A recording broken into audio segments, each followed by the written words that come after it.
Huh? Is Fischl waiting for us? The time has finally come. Though it brings main Fräulein no joy to do so, there is something she must announce to the assembled populace.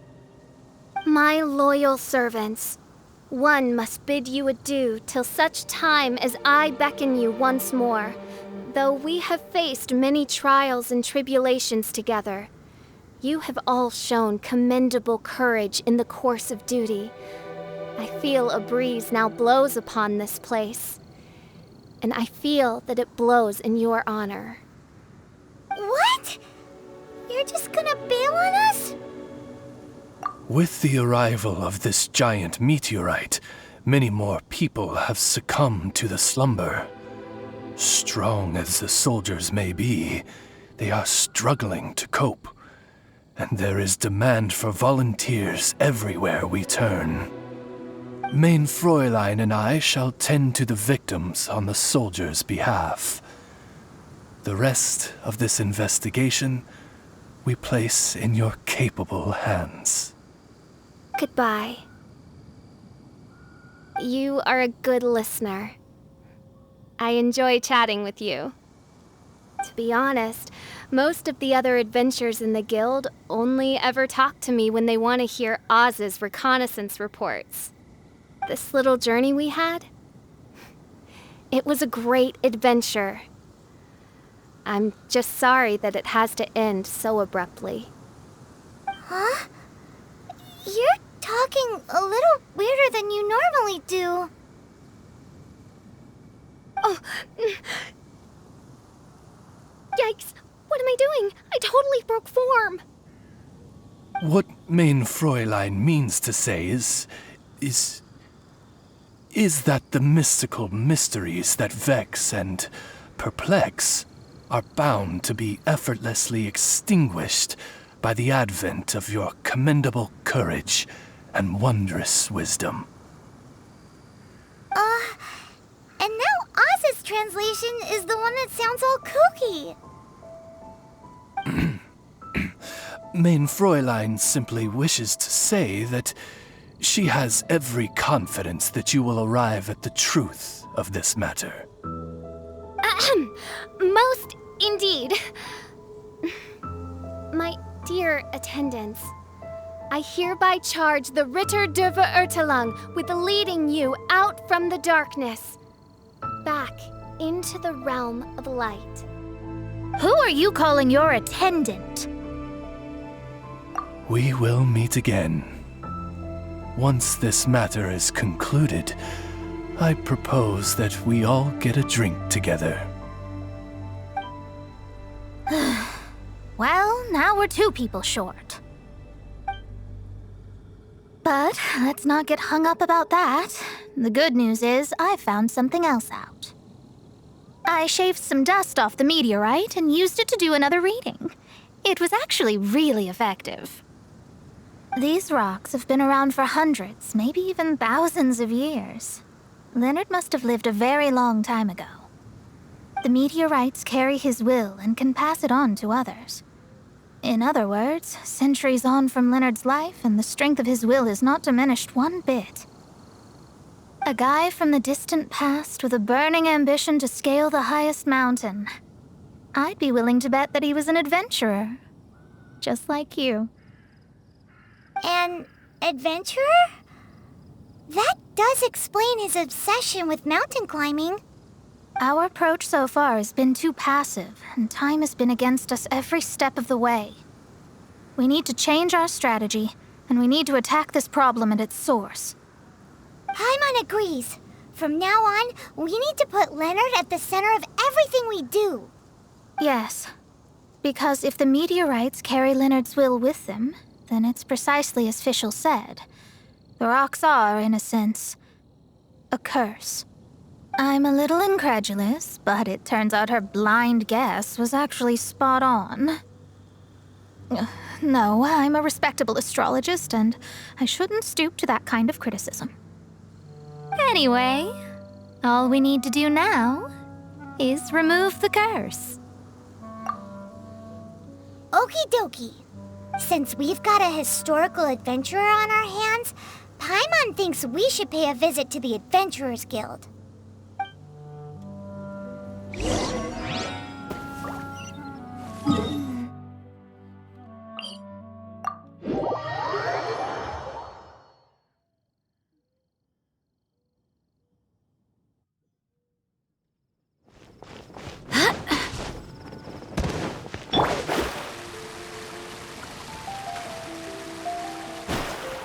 Our records show that there have been many adventurers by that name over the years. It is impossible to know which one you refer to. However, I do recall that there is a book in the library authored by someone called Leonard. Perhaps you should take a look?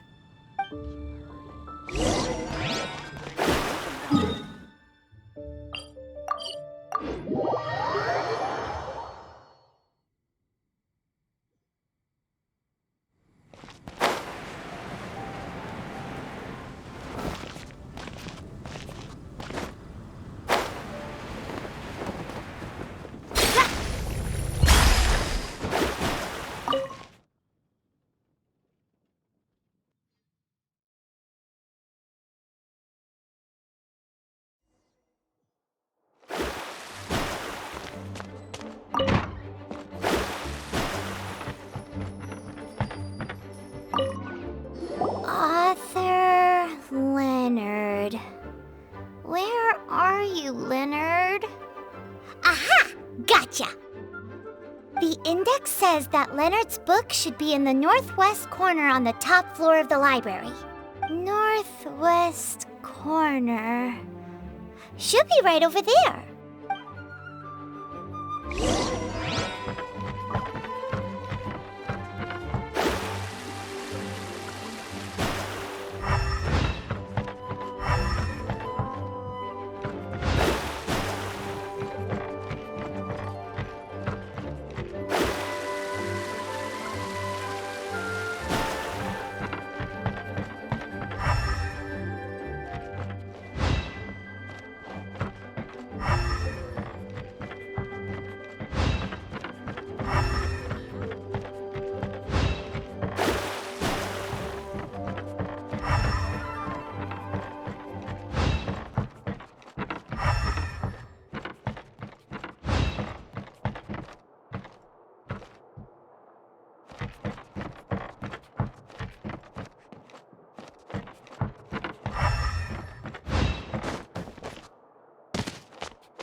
Of Mountains and Seas, a guide for adventurers written by Leonard. But the words have faded, and there are even pages missing. Paimon's got no hope of reading this. Darn. Maybe we're just wasting our time on this one. Oh, right! Yeah, Mona! She might have a better idea.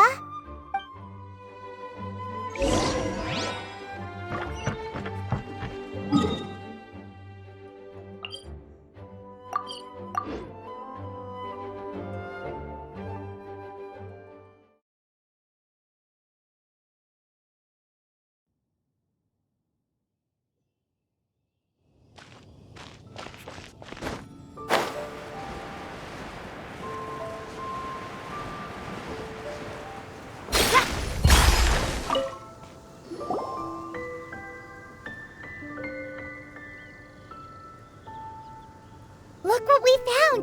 Leonard wrote a book! Ooh, let me see.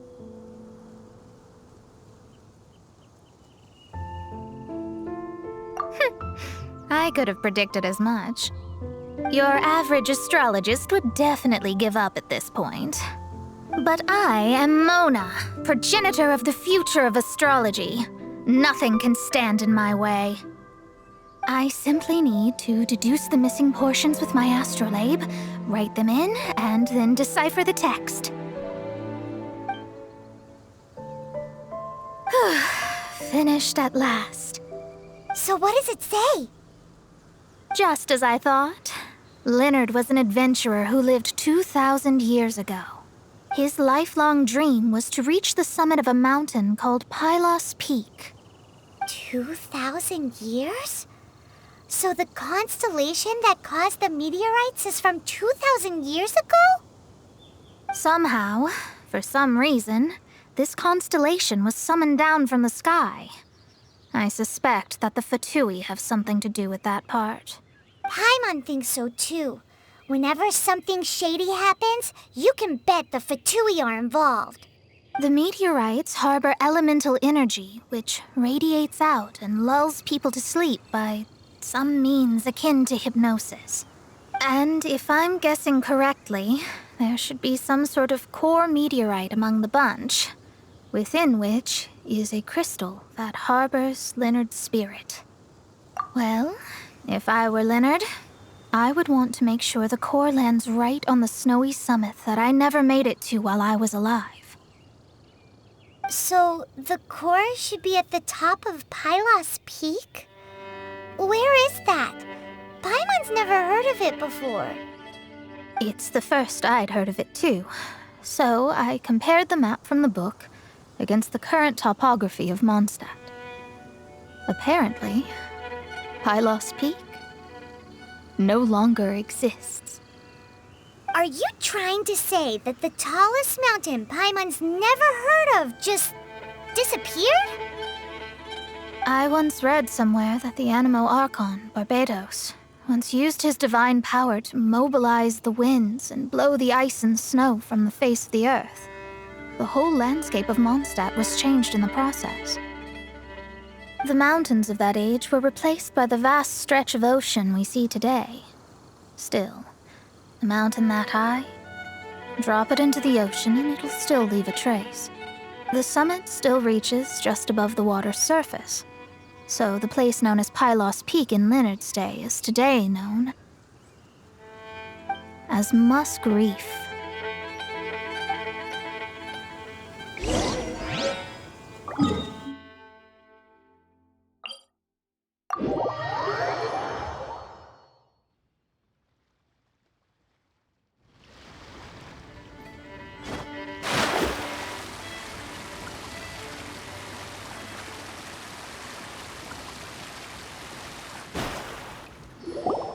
Oh, so this is Pylos Peak.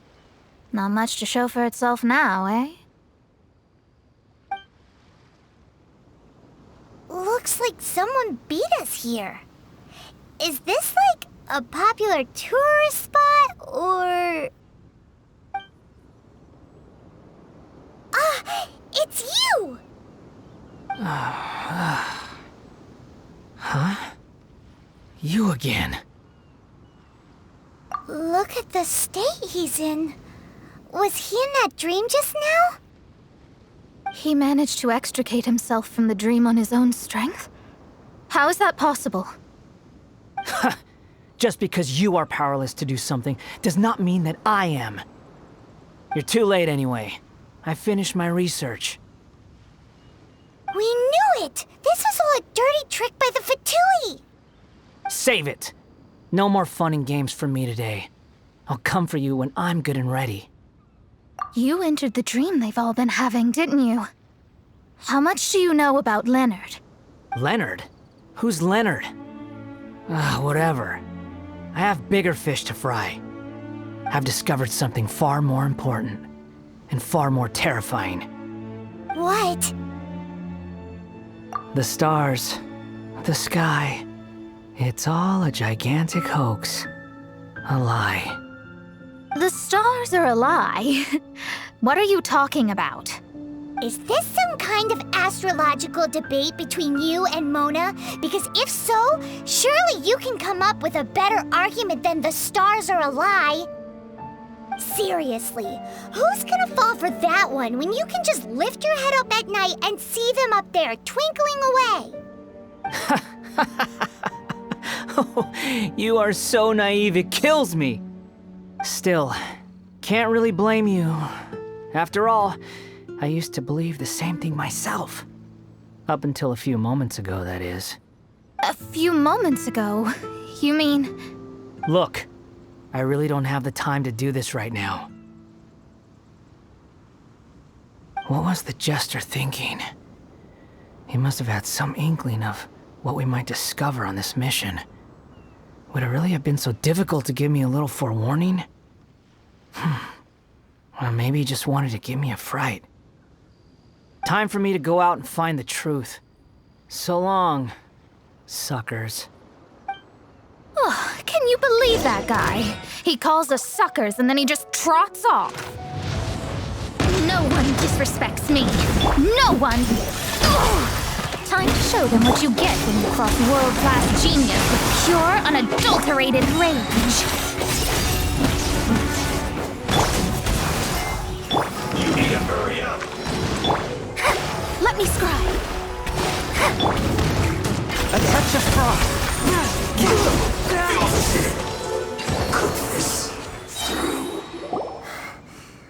Told you. That's what happens when you disrespect me. You bet I am.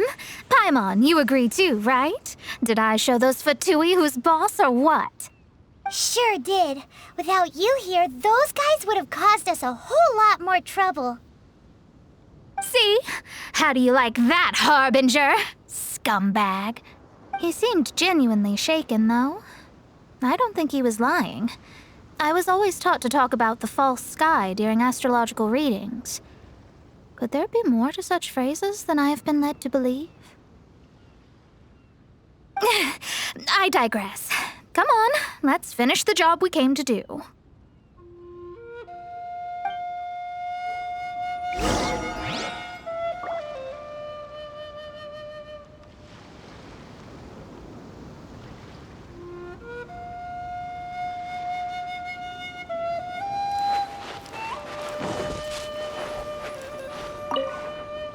Whoa!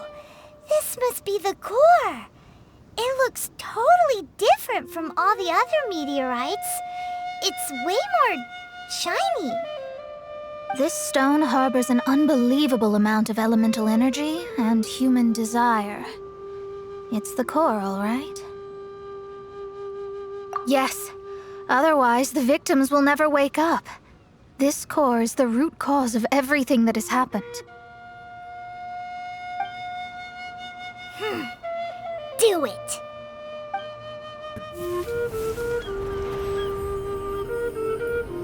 With ropes, we can scale mountains. With boats, we can sail the seas. By age 40, I had conquered every last domain. Pylos Peak alone defeated me. As an adventurer, and well, maybe in other ways too. Now I am approaching the end of my life. Many times I have sat and stared up at that peak as the boundless snow slowly engulfed me. It is a beast without weakness, the merciless face of the world. It fills me with fear. And when an adventurer loses courage, they can no longer climb mountains. My mountaineering days may be over, but I have a greater ambition now. Humans create tools to conquer nature, and when nature conquers them in return, they create better tools. Where our legs cannot take us, maybe our tools can. And when tools fail us, perhaps wings can carry us instead. My dear friend, I leave you my designs for the wings of incompletion. Against the unknown, humanity stands as one to To be alive is to seek, to set foot in every place that the eye can see. I have little time remaining, though the wind has not yet come for my soul. But between us and your children, students, and friends, I believe that someone will reach that place at last.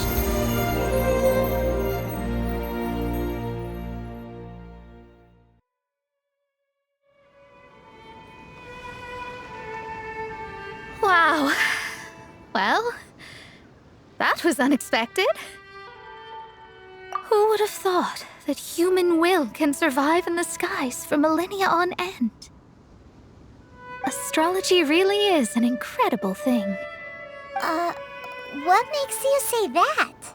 The ability to communicate with the stars can give you access to all the secrets from throughout human history. Though, of course, very few astrologists ever reach that level. What's with the formal tone all of a sudden?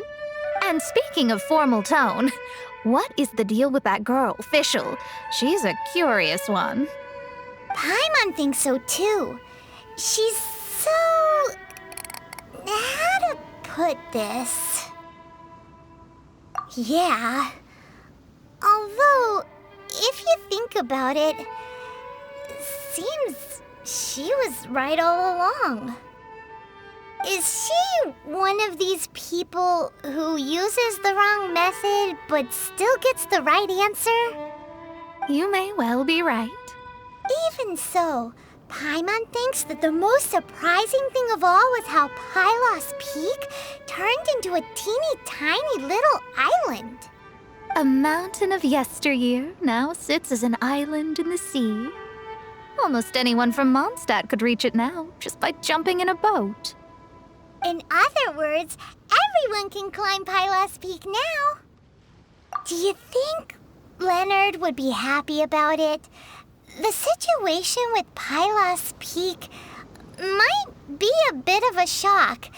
But now, with the help of the Animal Archon, the people of Mondstadt are able to glide. With wings, people can travel further and higher than ever before and explore new and unknown places.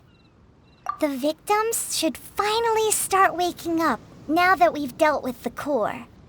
And we have finally finished our commission from the Adventurers Guild.